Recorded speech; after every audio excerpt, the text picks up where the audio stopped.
이번 주 파주 브리핑입니다. 파주시가 행정안전부와 국민권익위원회가 공동으로 실시한 2020년 민원서비스 종합평가에서 대통령상을 수상했습니다. 이번 수상으로 파주시는 2019년 행정안전부 장관상을 수상한 데 이어 2년 연속 전국 최우수 기관으로 선정됐습니다. 파주시는 민원 서비스 향상에 대한 기관장의 높은 관심도를 바탕으로 민원 공무원의 안전한 근무 환경 조성을 위한 비상벨 시스템 구축, 사회적 배려 대상자를 위한 민원 서비스 제공, 직원 심리상담실 운영, 지방 옴부즈만 활성화, 국민신문고 관리 등 차별화된 민원 시책에서 높은 평가를 받았습니다. 한편 행정안전부와 국민권익위원회는 우수기관에 대해 정부 포상과 함께 특별 교부세 등 재정 인센티브를 지급할 예정입니다.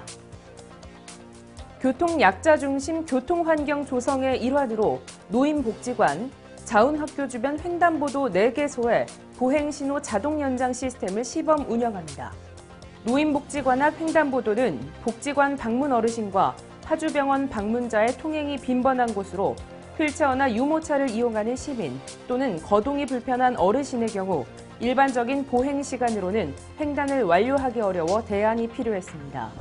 따라서 파주시는 AI 영상 분석을 통해 횡단보도 내 보행자를 확인한 후 신호 연장이 필요한 경우 신호 시간을 10초 자동 연장하는 보행신호 자동 연장 시스템을 시범 운영합니다. 이 시스템은 2020년 제정된 경찰청 표준 규격을 적용한 전국 최초 사례로 스피커를 통해 보행자의 횡단을 안내하고 운전자에게는 LED 전광판에 교통약자가 횡단 중임을 알려주는 시스템입니다.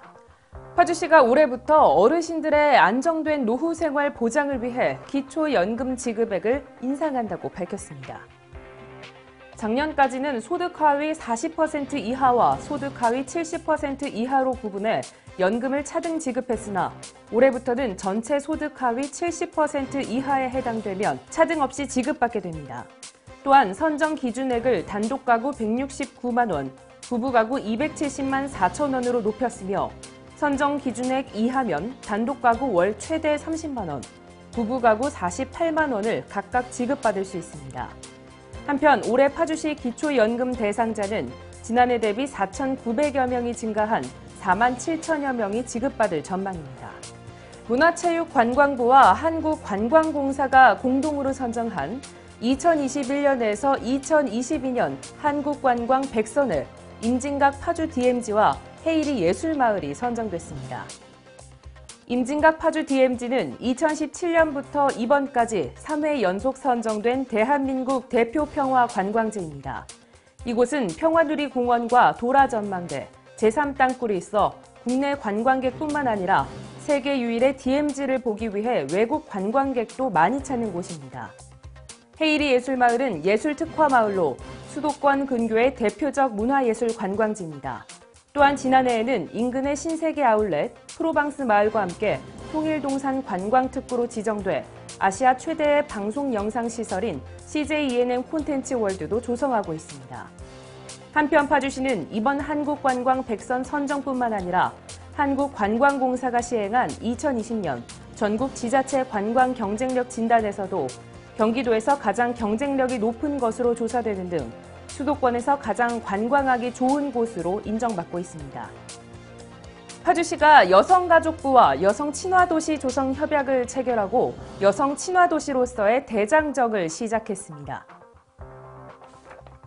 파주시는 성평등 정책 추진 기반 구축, 여성의 경제사회 참여 확대, 지역사회 안전 증진, 가족 친화 환경 조성, 여성의 지역사회 활동 역량 강화라는 여성 친화도시 5대 목표에 따라 10개 특화 사업을 발굴했습니다.